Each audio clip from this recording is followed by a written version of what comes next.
Good afternoon, everybody. I am Dr E Ravikumar from Marine Department. Today I am going to take about the manufacturing process, the classifications of conventional machining process. We make use of lot of components made up of different materials like ferrous metals and non-ferrous metals and non-metallic materials. Then you take for ferrous metals purely content for iron content. This for ferrous metals, say for grey cast iron, nodular cast iron and white cast iron. These are all for ferrous metals. If you take for non-ferrous metals, that is without iron content, like aluminum alloy, nickel alloy, tin alloy, magnesium alloy, like this. And another one, non-metallic materials also. The non-metallic material means, for example, glass, fiber and wood. These are all for non-metallic materials. So these are all the components for making for some component. So in that component, we can divide it into different process. For the iron rod, take an iron rod, it will equal to some machining process, and take for some casting process. In that casting, the material will be converted into liquid stage conditions. Again, the material is completely converted into some plastic stage conditions. Again, one more thing, the material is converted into completely powder state conditions. Again, the material is completely by joining process, like a lead process, bracing process, welding process, like this. And finally, the material will go to for conventional process and unconventional process. First, we will see the conventional machining process.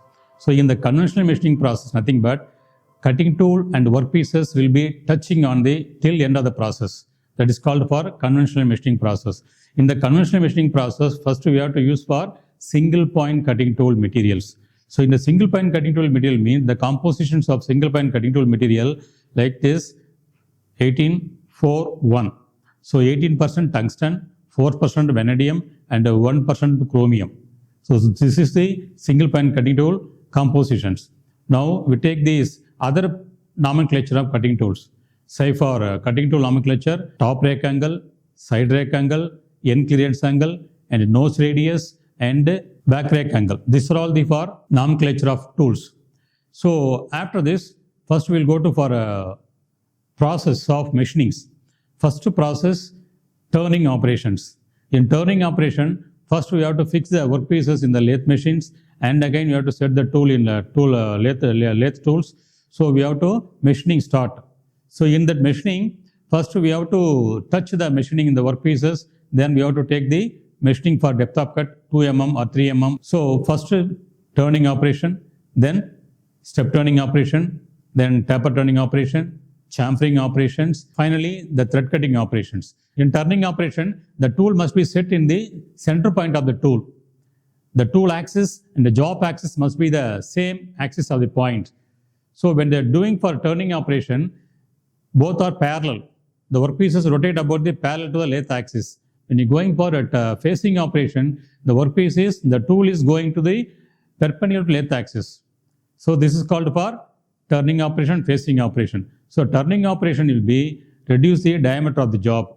In facing operation is the reduce the length of the job. Suppose if you are going for a cylindrical, inclined operation, the inclined operation, the both parallel axis and perpendicular axis will be moved on the cutting tools. That is called for taper turning operation. So in the taper turning operation, we have to apply for some taper angles. That angle will be fixed in the compound rust. Whether you want for right hand taper or left hand taper, whether you want for a big size taper or small size taper, depend upon our requirement, we can adjust the compound rust slide. So, okay. So next operation is knurling operation. So in the knurling operation, we have to use for rough knurling and fine knurling and medium knurlings. So depend upon the knurling classifications, we have to use for different type of rollers. If rough knurling means the roller will be very high. In medium knurling, the roller will be very medium sizes. In fine knurling, the roller will be very fine particles. So the knurling process will give for some gripping operations. And then finally, you go to for grooving operations. So in that grooving operation, very slow speed.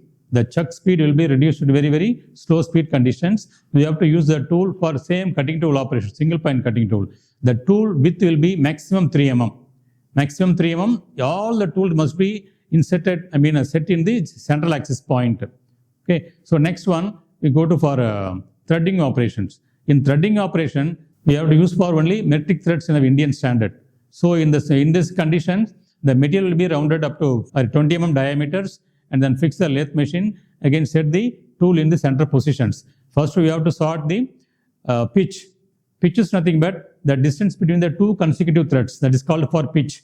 And again, you have to set with the type of tool, whether you want to grooving tool or parting tool or knurling tool or threading tools. So in this threading position, we have to use for V type of threads. Again, we have to check it for whether you want metric threads or inches thread. So in our Indian standard, we have to use only for metric threads. In metric threads, we have to use the 60-degree angles. And before that, starting a threading operation, we have to check with the pitch gauge. The pitch gauge is nothing but to measure the pitch of the thread, whether you can use it for 1.5, 2.5, 3.5 pitch, 4.5 pitch, up to 6 mm pitch is available. Okay, we have to use the different type of mechanism. First one is a tumbler gear mechanism. The tumbler gear mechanism nothing but left-hand tumbler gear mechanism and the right-hand tumbler gear mechanisms. So if you engage the tumbler gear mechanism in the main spindle, that is for right-hand thread mechanism. In the right-hand thread mechanism, the carriage will move for right to left. If you engage the tumbler gear mechanism for left-hand threads, the left gear will be meshed with the spindle gears. Then the carriage will move for left to right from machinings. So based on this type of thread, we have to move the carriage. First, we have to give for depth of cut. Initially, we have to take the reference point from the cross slides. So from the cross slide, we have to give for 1 mm, 2 mm, 3 mm, 4 mm till the coefficient, CD discharge. CD means core diameters. In the core diameter, we have to set with the depend upon the constant value.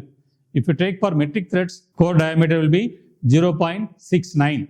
So this is the CD value. Based on the CD value, you have to give for depth of cut till the end of the process. This is for constant value for CD. Next one, after finish the end of threads, then we will take for corresponding nut. Nut will be matched on the thread sizes. If you go for thread sizes, then process will be okay. Suppose if the nut is not going inside the threads, again you have to machining the re-operations. So in this case, we have to use for some filing also. In that filing means we have to remove the unwanted materials for smoothing operations. So this is a threading operation. And finally, we have to go for some parting operation.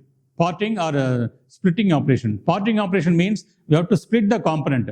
Suppose after finishing the component, you have to divide it. You have to split from the original piece. Then you have to use for parting tools. So in this parting tool, you have to use a fully depth of cut. You have to give for full depth of cut and divide the component. So this is the basic fundamental process of machining